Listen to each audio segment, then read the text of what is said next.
So what's up nga sa inyo mga ka-Alpha, no? Nandito nga pala tayo sa bukid para i-vlog itong Honda TMX 155 Malaysian build Pro category. So ito po yung na-feature ni Team Lapus Vlog sa mga FB Reels niya. So bale dalawang beses na itong na-feature at na-interview na rin tayo doon mga ka-Alpha, no? So nung na-interview tayo doon sa Barangay Salumagi, Paniki Tarlac, hindi pa ito naka GR5 bolts. Pero ngayon makikita ninyo 30% ng mga bolts nito ay GR5 na mga ka-Alpha. So in order pa natin ito sa Mindanao. Ayan, malapit sa Tawi-Tawi. Ayan mga ka-Alpha, pakita ko lang din yung side cover. Ayan, yung mga ibang parts dito naka GR5 na rin. So yung iba inuunti-unti natin kasi medyo madiin yung GR5 bolts, pati yung pito binihla na rin natin, no? So papakita ko lang yung mga piyesang pinaglalagay natin dito. Simulan natin sa harap.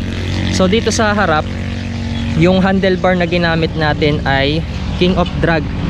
So yung saktong rise lang din yung binili natin, yung mid rise. So ito siya, napakaganda ng pagkaka-weld, no? At ng pagkaka-bend nila. Ayan. So ito yung tatak, King of Drag. Tapos kung mapapansin niyo, dati nag CNC bolts tayo. So after 1 month, nagdesisyon ako, paano kaya kung diinan ko yung mga bolts nito. So talagang medyo madugo, no? Halos kompleto na natin lahat ng mga CNC bolts. Tapos wala tayong magawa sa buhay, kaya pinalitan natin yung mga bolts niya na GR5. So dito sa switch, dati naka pro taper tayo na original, left and right yon. So nasita tayo ng judge nung unang lapag natin sa Albindia Tarlac, no? Ang sabi niya kasi pwede to kung meron tayong starter, kaso wala nga siyang starter. Ang nirecommend sa atin yung single switch. So ito, binili pa natin ito sa Japan. At bumili tayo ng Daytona, medyo may kamahalan din ito. So nasa 2 weeks siya bago dumating. So sa Alibaba natin ito kinuha mga ka-Alpha. So original siya. Ito yung horn nya, left and right signal light, high and low, tapos off ng switch, park light, tapos yung high, and then may passing din siya mga ka-Alpha. So dito wala na tayong switch dito mga ka-Alpha. Kaya kinabukasan naghanap-hanap tayo, no? Kaya umorder agad tayo ng Daytona na original switch. So kaya sa Pro siya pasok. So original to mga ka-Alpha. Yung mga ibang Pantra meron siyang kapartner dito, yung slim switch. And then pinawiring natin ito kay Sir Japs dito sa Paniki Tarlac. Napakaganda ng pagkaka-wiring niyan mga ka-Alpha. So i-on ko lang. Ayan. So pakita natin, naka-off siya. Pag pinark light natin mga ka-Alpha, pag naka-park light yan, naka-on yung tail light natin. Tapos ito, naka-off yung ilaw natin dyan. And then on natin yung ilaw, naka-high. Ayan, pwede nating i-off yan, gawin nating low. Ayan, tapos may passing siya.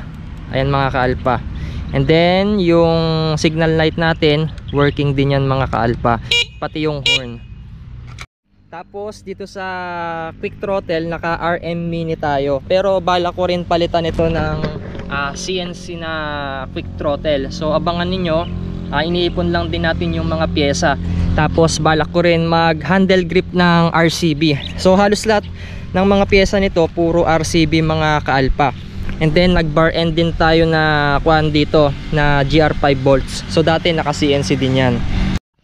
So nung last time naka RCB E3 tayo na brake master left and right. So ito kasi naka hydraulic clutch siya. So nung pangalawang lapag natin tsaka unang lapag, sinita rin tayo ng judge. Sabi nung judge, balik daw natin sa kable para pag meron tayong nakalaban na pro, kung dikitan, so dun tayo papalag, dun natin makukuha yung overall champion. Dito kasi ito kasing RCB hydraulic clutch natin, dati itong nakabit sa Honda TMX 125 Alpha natin. So kinonvert lang natin siya, no? So sinubukan natin siyang ilagay dito kasi gusto kong i-partner yung kulay pula dito sa caliper natin mga ka-Alpha. Tapos ang sabi kasi sa akin, kadalasan daw kasi sa Malaysia puro kargado yung mga motor, tsaka sobrang bilis. Pag nagpa power clutch daw, nadidelay daw yung pagbitaw ng clutch. So may tendency na ma-delay yung pagkakapiga nito, no? So maaaring hindi siya magbawas or magdagdag, madidelay siya. Siguro mga segundo lang naman yung pagkaka-delay niya. So pag may nakatapat tayo na nakakable, talo daw tayo doon, no? So ito, nag-convert lang din tayo. Pero hindi ko ibebenta ito. Ibabalik natin ito sa TMX 125 Alpha natin. Bumili na lang din ako ng kapartner ng brake master natin, kasi dininan ko talaga dito sa brake master nag RCB S1 forge po tayo na 14mm. So nakita ninyo yung detalye, ayan mga ka-Alpha. At bumili na rin ako ng Mupac na brake light switch, pati yung GR5 bolts. Bali tatlong GR5 bolts kasi yung magagamit nating banjo bolt dito para sa front caliper natin, no? Ayan mga ka-Alpha. Pati yung hose natin, hindi rin ako nag RCB kasi mabibitin. So nagganap tayo sa Indonesia, so parating na rin yung pyesa natin mga ka-Alpha. So dito sa harap, ulitin ko, naka RM mini quick throttle tayo, tapos S1 forge na RCB brake master, naka GR5 dual tank yan mga ka-Alpha. Daytona switch sa left, and then king of drag.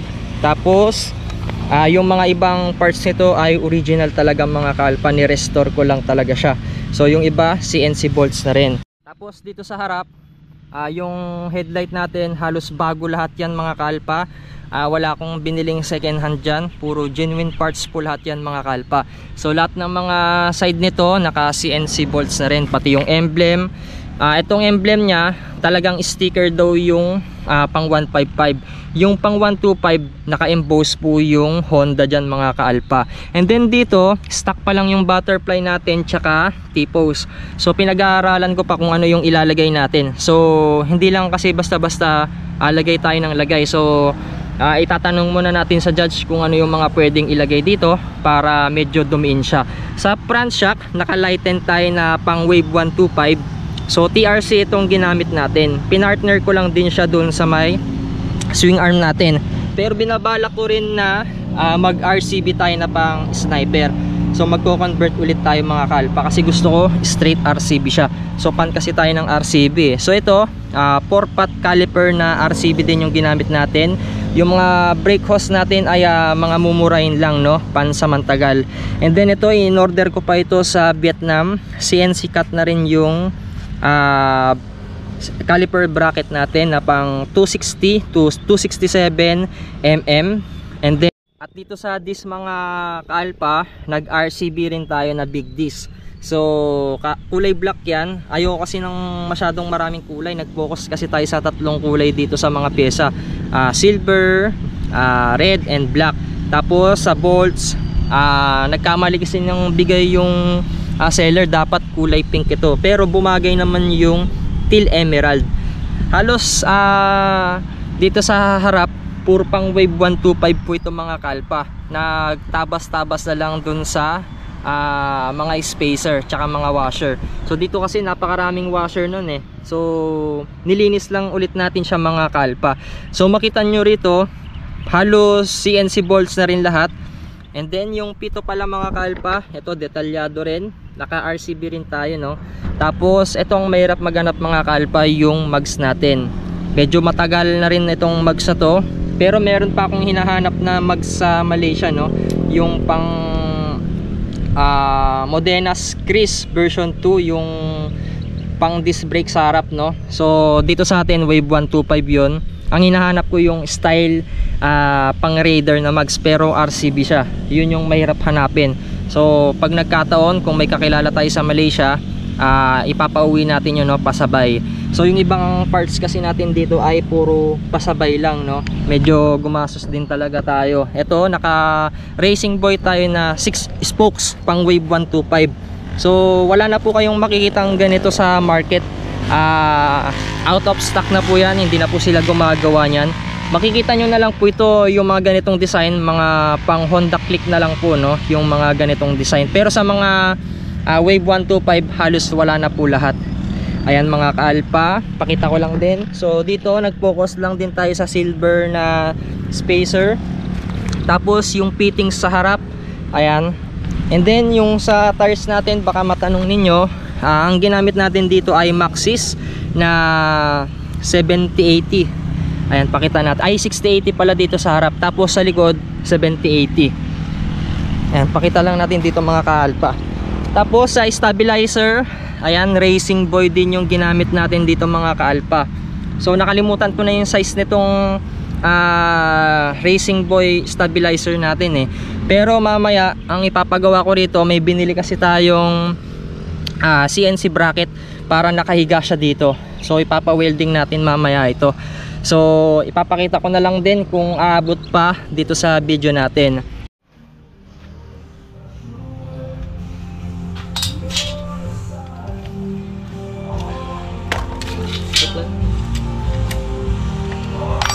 Tsaka mas safety pagka ganyan kasi, no, kaysa yung nakadiretso sa gabal kasi, no. Saka nakaganon, no? Nakahabol sa chassis.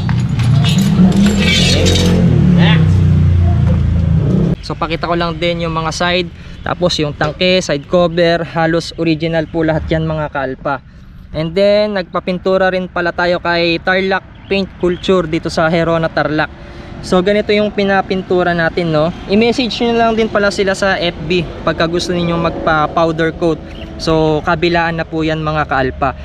Tapos itong stock block natin, kumayod kasi nung nagchuchun tayo. So nagpalit tayo ng Makoto block, nag 00 gasket tayo, tapos hindi pa tayo nagpo-port. So ang bala ko kasi rito, i-upgrade natin yung makina this year. Pinag-iisipan ko pa kung CBR 150 yung block tsaka head, or pang Raider 150 yung i-convert natin dito. So bahala na, no.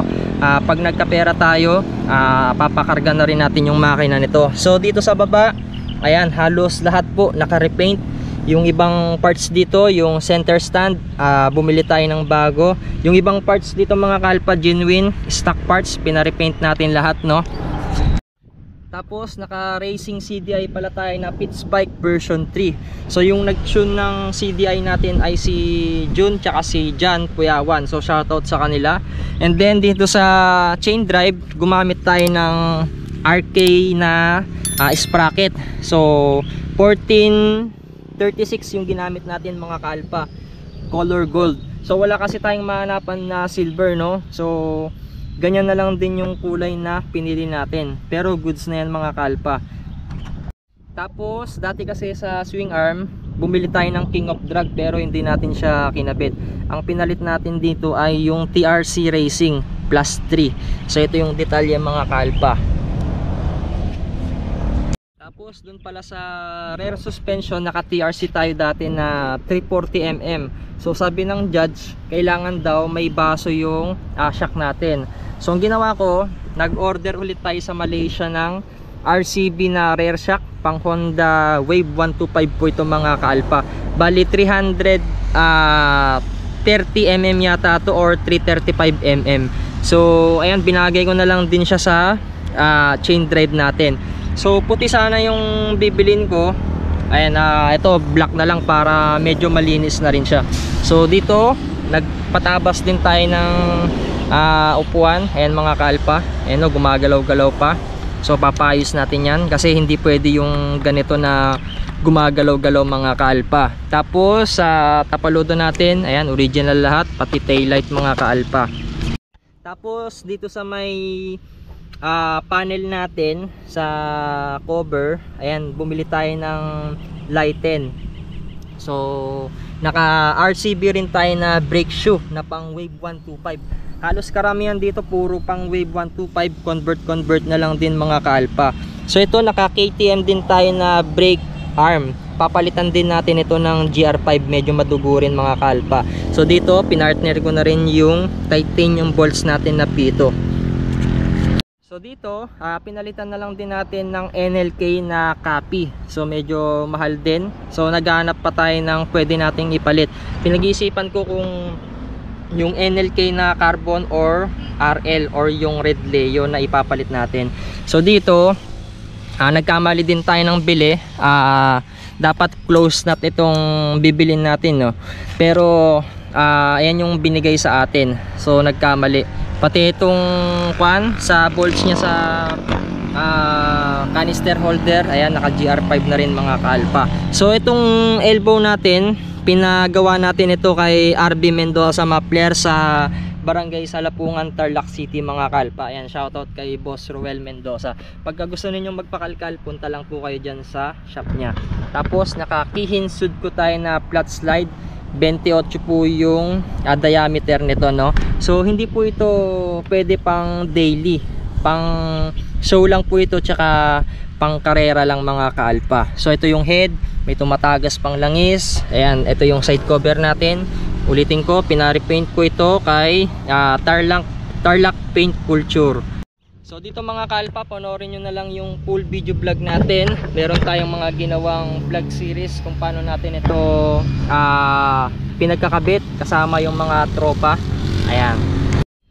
At yan mga ka-alpha, sana maging inspirasyon sa inyo to, no, na pwede rin kayong mag-build. So nung nabili ko kasi ito, 11K lang natin siya nabili. So ni-restore natin, kompleto papel, halos makina lang at saka chassis yung napakinabangan natin dito. Halos lahat ng nakikita ninyong nakabit dito, pinagbibili na natin yan mga ka-alpha. Tapos yung iba pinarepaint ko na lang, no, pinagawa na lang natin ng paraan. So dapat kasi tayo yung i-build ko dito, kaso naisip ko halos pare-pareho na lahat ng mga mukha. So naisip ko, bakit kaya hindi na lang tayo mag-Malaysian bago sa mata ng mga tao, baka mag-trending, baka mag-click. Ayan, so nag-click nga mga ka-alpha. Solid talaga yung build natin dito, talagang bumabali ng leg. At lalo pa itong napasikat ni Boss Team Lapus Vlog. Ayan, shoutout sa iyo Boss Team Lapus Vlog. Maraming salamat po sa pag-feature nitong build natin. At maraming salamat dahil na-appreciate niyo yung ginawa nating concept dito sa Honda TMX 155 natin na Malaysian build pro category. At ngayon nga mga ka-alpha, magsa sound check tayo. So yung saktong sound check lang para marinig ninyo yung naka pitch bike na CDI.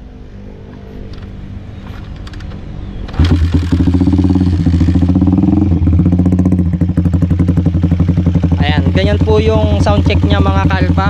Kung maririnig ninyo, malakas yung lagitik, naka 00 gasket kasi tayo. Ngayon try natin bumomba.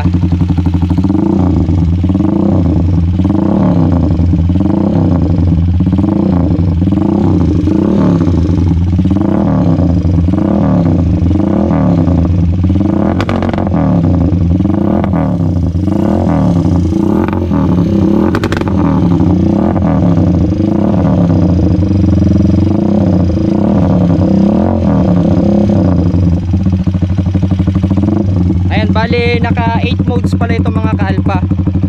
So ayan, pakita natin ito: mode 1, mode 2, mode 3, mode 4, mode 5, mode 6, mode 7, mode 8. Yung 7 modes dito, 1 to 7, puro pang bakbakan nito sa loudest backfire. Yung 8 pang daily.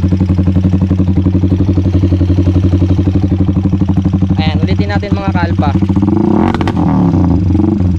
Solid. Patay na natin, baka mapabarangay pa tayo mga ka-alpha. At dito nga mga ka-alpha, ayan, ito yung output or kinalabasan nung pinaghirapan natin na i-build ng almost 1 year. So ito na siya. Marami pa tayong idadagdag dito, marami pang mga kulang, at marami pa tayong mga mali na pwedeng ayusin dito sa motor na to. So hindi ko pa sinasabing perfect yung pagkakabuild nito kasi meron pa talagang mga mali, no. So gagastos pa talaga tayo dito para ma-perfect natin siya mga ka-alpha, para pagka dumayo tayo sa mga big events, talagang makikipagsabayan tayo sa mga madidiin. So dito mga ka-alpha, hinihintay ko na lang din yung mga ibang parts sa ibang bansa na pinag-order natin sa Malaysia, Indonesia, tsaka sa Vietnam, no. Tapos isasalpak natin agad dito sa concept na binild natin, no, para medyo madiin siya. So gusto ko kasi dumadayo ko sa mga malalayo tsaka sa mga event. So hinintay ko na lang din yung kulong-kulong na pinagawa ko kay Boss Jmar Matias dyan sa Balingkanaway, Tarlac City. Ayan, shoutout kay Boss Jmar. At sana nga mga kalpa, patuloy pa rin po yung pagsuporta ninyo sa panonood dito sa channel natin.